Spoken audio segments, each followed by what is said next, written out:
Hello student, welcome to our channel exam selection. Student, आज के इस सेशन के अंतर्गत हम देखने वाले हैं टॉप 20 महत्वपूर्ण बहुविकल्पी प्रश्नों के।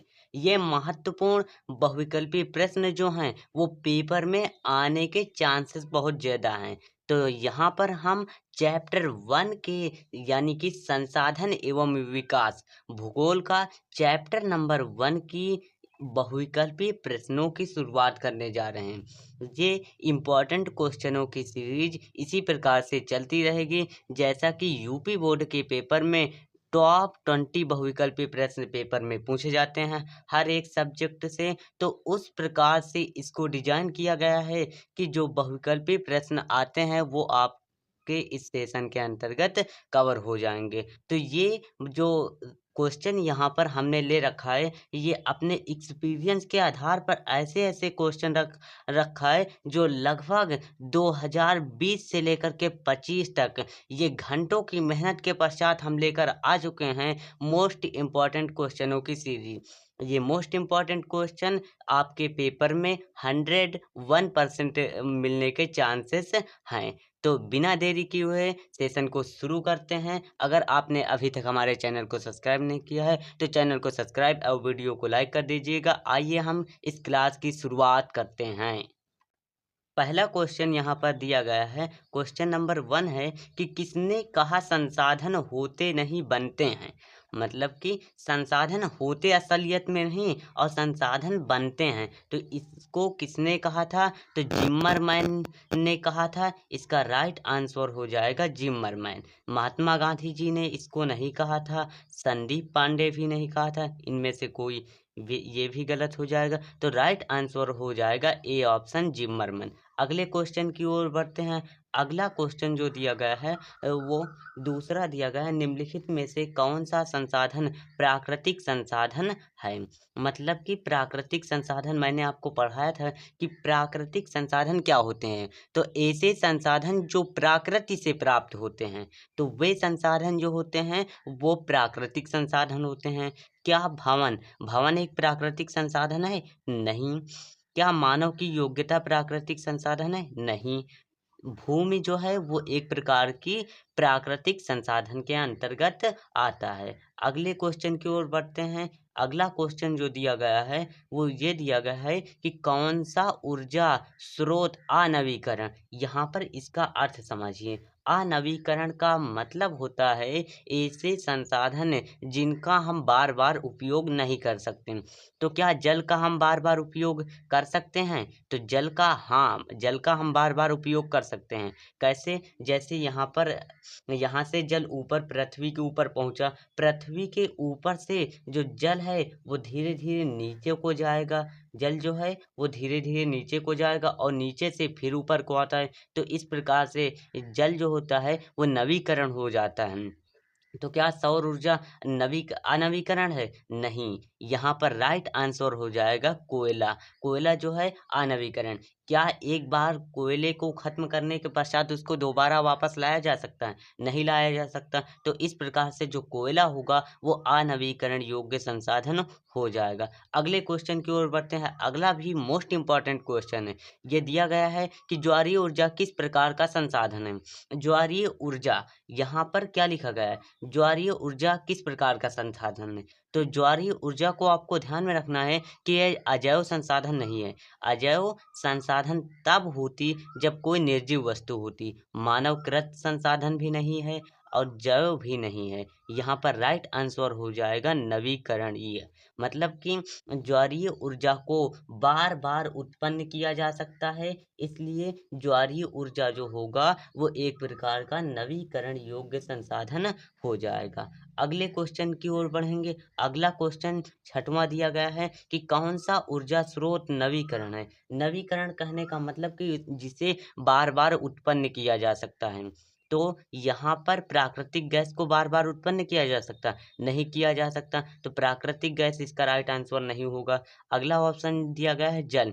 यस, यहाँ पर जल को हम क्या कर सकते हैं? बार बार नवीकरण कर सकते हैं। मतलब कि बार बार हम जल का उपयोग कर सकते हैं। तो जल जो होगा वो नवीकरण योग्य संसाधन होगा। कोयला जो होगा वो नहीं होगा और पेट्रोलियम भी नहीं होगा। अगला क्वेश्चन की ओर बढ़ते हैं। अगला क्वेश्चन दिया गया है कि हमारे पास पेट भरने के लिए बहुत कुछ है, लेकिन पेटी भरने के लिए नहीं। यह कथन किसका है? यह कथन जो है वो नेहरू जी का नहीं है और मेधा पाटेकर का नहीं है और सुंदरलाल बहुगुणा। यहाँ पर आपको ध्यान में रखना है कि चिपको आंदोलन जो चलाया था वो सुंदरलाल बहुगुणा ने चलाया था। तो आपको ध्यान में रखना है कि जो महात्मा गांधी थे उन्होंने ही कहा था कि हमारे पास पेट भरने के लिए बहुत कुछ है, लेकिन पेटी भरने के लिए ये कुछ नहीं है। मतलब कि संसाधनों पर जोर देते हुए महात्मा गांधी ने इन शब्दों का प्रयोग किया था। अगला क्वेश्चन दिया गया है कि विश्व पर्यावरण दिवस तिथि किस तिथि को मनाया जाता है? तो विश्व पर्यावरण दिवस जो है वो 5 जून को मनाया जाता है। तो 5 जून इसका राइट आंसर हो जाएगा। अगला क्वेश्चन यहाँ पर दिया गया क्वेश्चन नंबर 15वां को देख लेते हैं कि प्रथम पृथ्वी सम्मेलन 1992 ईस्वी में किस देश में आयोजित किया गया था? इसके बारे में संपूर्ण जानकारी, मतलब यहाँ पर हम कॉन्सेप्ट भी देखेंगे।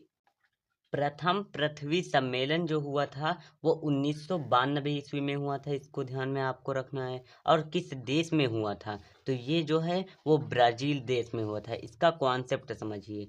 यहाँ पर सतत पोषणीय एक शब्द आता है, सतत पोषणीय विकास, आप इसको समझिए। सतत पोषणीय यहाँ पर कॉन्सेप्ट की चीज है, विकास। सतत पोषणीय विकास के अंतर्गत इस सतत पोषणीय विकास का अर्थ क्या हुआ? मतलब विकास इस प्रकार से हो कि पर्यावरण को किसी प्रकार से हानि ना पहुंचे, तो इस प्रकार के विकास को सतत पोषणीय विकास कहा जाता है। तो 1992 ईस्वी में जब प्रथम पृथ्वी सम्मेलन हुआ था तो उसमें 100 से अधिक देश शामिल थे। मतलब यहाँ पर आपको ये नंबर्स को ध्यान में रखना है। 100 देश शामिल थे जो कि पेपर में पूछा जाता है। और किस देश के लोग शामिल थे? तो ब्राजील की राजधानी ब्रासिलिया, इसको भी आपको ध्यान में रखना है। तो इस प्रकार से आपका हर एक कॉन्सेप्ट को क्लियर किया जाएगा। मतलब अगर यहाँ पर आप समझिए, यहाँ पर एक क्वेश्चन दिया गया था, मैंने आपको यहाँ पर 3 क्वेश्चन बता दिया। पहला जो है सतत पोषणीय विकास क्या होता है, यहाँ पर ये भी इस टॉपिक से रिलेटेड है। और ब्राजील, तो ब्राजील की राजधानी ब्रासिलिया। अगले इंपॉर्टेंट क्वेश्चन की ओर बढ़ते हैं। अगला क्वेश्चन जो दिया गया है कि भारत में सबसे अधिक विस्तार किस मिट्टी का है? मतलब कि जो भारत देश है, यहाँ पर मैं भारत का चित्र बना लेता हूँ। यहाँ पर भारत का चित्र, यहाँ ये कोई भारत देश है माना कि, तो ये भारत देश में जो मिट्टी है वो सबसे अधिक मिट्टी कौन सी पाई जाती है? तो हम आपको बता दें कि जो भारत देश है उस देश में सबसे अधिक मिट्टी की बात करें, यहाँ पर क्वेश्चन मिट गया है। यहाँ पर सबसे अधिक मिट्टी की बात करें तो वो है जलोढ़ मृदा। आपको ध्यान में रखना है कि जो जलोढ़ मृदा है वो भारत के संपूर्ण उत्तरी मैदान में पाई जाती है। तो जलोढ़ मृदा को आपको ध्यान में रखना है। जलोढ़ मृदा इसका राइट आंसर हो जाएगा। नेक्स्ट क्वेश्चन की ओर बढ़ते हैं। अगला क्वेश्चन दिया गया है कि पुरानी जलोढ़ मिट्टी को क्या कहा जाता है? पुरानी, यहाँ पर आपको 2 शब्दों को समझना है, पुरानी जलोढ़ मृदा और नवीन जलोढ़ मृदा। तो यहाँ पर पुरानी जलोढ़ मृदा को पूछा गया है। तो पुरानी जलोढ़ मृदा को बांगर कहा जाता है और नवीन जलोढ़ मृदा को खादर कहा जाता है। मतलब इसका राइट आंसर कौन सा होगा? तो आंसर ए सही होगा। अगर यही क्वेश्चन पूछा जाता है पुरानी जलोढ़ मृदा नहीं बल्कि नवीन जलोढ़ मृदा, तो यहाँ पर ये नवीन जलोढ़ मृदा, मतलब नई जलोढ़ मृदा को क्या कहा जाता है, ये क्वेश्चन बनता, तो इसका राइट आंसर हो जाता खादर। तो यहाँ पर ये कॉन्सेप्ट की चीज थी, इसको भी आप नोट कर लीजिएगा कि नवीन जलोढ़ मृदा को क्या कहा जाता है। नेक्स्ट क्वेश्चन की ओर बढ़ते हैं। अगला क्वेश्चन जो दिया गया है, भारत की सबसे उपजाऊ मिट्टी कौन सी है? भारत की सबसे उपजाऊ मिट्टी है।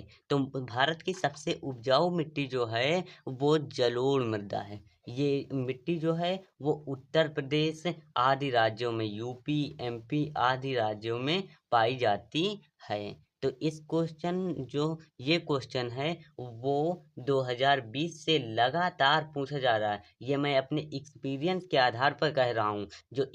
मैंने प्रीवियस ईयर मॉडल पेपर उठाकर देखे तो यहाँ पर ये क्वेश्चन मिले।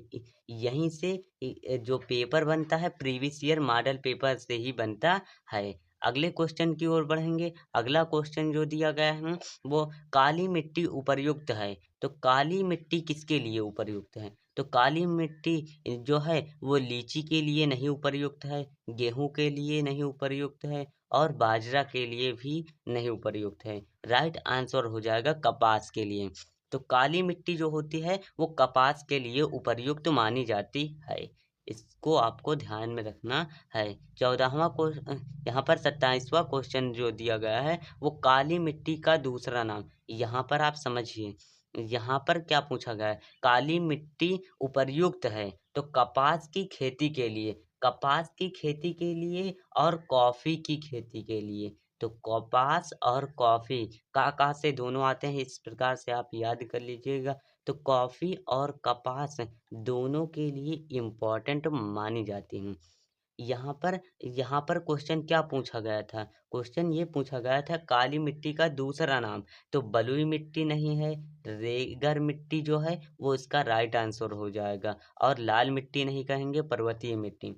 तो रेगर मृदा या इसे ही काली मृदा कहा जाता है, इसका राइट आंसर हो जाए। या काली कपासी, यहाँ पर आप समझिए, यहाँ पर काली मिट्टी है ना, तो इससे ही काली कपासी, यहाँ पर आपको ध्यान में रखना है, लिख लेता हूँ मैं। तो यहाँ पर आपको ध्यान में रखना है कि जो काली मिट्टी है इसी का दूसरा नाम रेगर मृदा है और इसी का दूसरा नाम काली कपासी मृदा है। नेक्स्ट क्वेश्चन की ओर बढ़ते हैं। अगला क्वेश्चन जो दिया गया है वो है लेटेराइट मृदा का रंग होता है। ये क्वेश्चन बहुत इंपॉर्टेंट है और ये 2020 से लेकर के 2000 लगभग 21 में ये नहीं आया हुआ। तो 21 में यहाँ पर आप ध्यान दीजिए, 21 में जो पेपर पूछा गया था उसमें जो था इसका राइट आंसर नहीं दिया गया था। तो यहाँ पर बच्चे कंफ्यूज हो जाते हैं।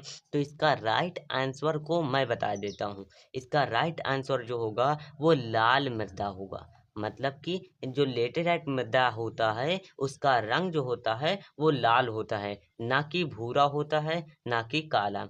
और कहीं कहीं आपको ऑप्शन में देखने को मिल जाएगा पीला, लेकिन पीला जो है वो गलत ऑप्शन है। तो राइट आंसर जो होगा लाल मृदा होगा। तो लेटेराइट मृदा जो है आपको ध्यान में रखना है कि लेटेराइट मृदा जो है उसका जो रंग की बात करें तो उसका रंग जो होता है वो लाल होता है।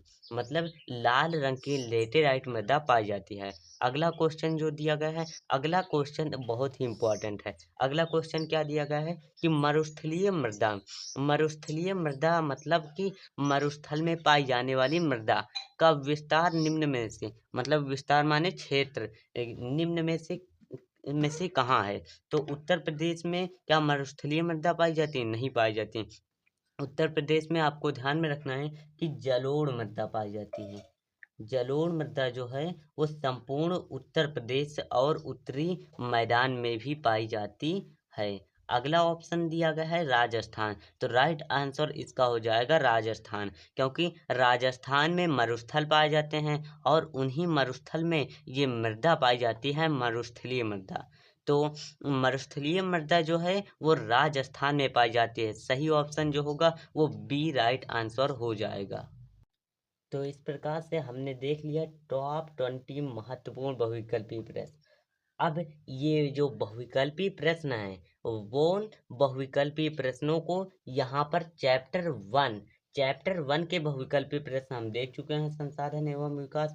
अब अगले आने वाले सेशन के अंतर्गत हम कवर करेंगे भूगोल के दूसरे चैप्टर, यानी कि जो दूसरा चैप्टर है उसके महत्वपूर्ण बहुविकल्पी प्रश्न। ये मेरी घंटों की मेहनत रही है और जो मैंने अपने एक्सपीरियंस के आधार पर प्रीवियस ईयर मॉडल पेपर को उठाकर देखा, जो 2020 से 2025 तक विगत वर्षों में पूछे गए क्वेश्चन हैं। तो ये इम्पोर्टेंट क्वेश्चन को आपको अपनी कॉपी पर नोट कर लीजिएगा इसका स्क्रीनशॉट लेकर। यदि वीडियो को अभी तक आपने लाइक नहीं किया तो वीडियो को लाइक और चैनल को सब्सक्राइब कर दीजिएगा। तो इसी प्रकार से हम अगले आने वाले सेशन के अंतर्गत कवर करते रहेंगे। ये तो एंड करते हैं अब यहीं पर इस सेशन को। अगले आने वाले टॉपिक के लिए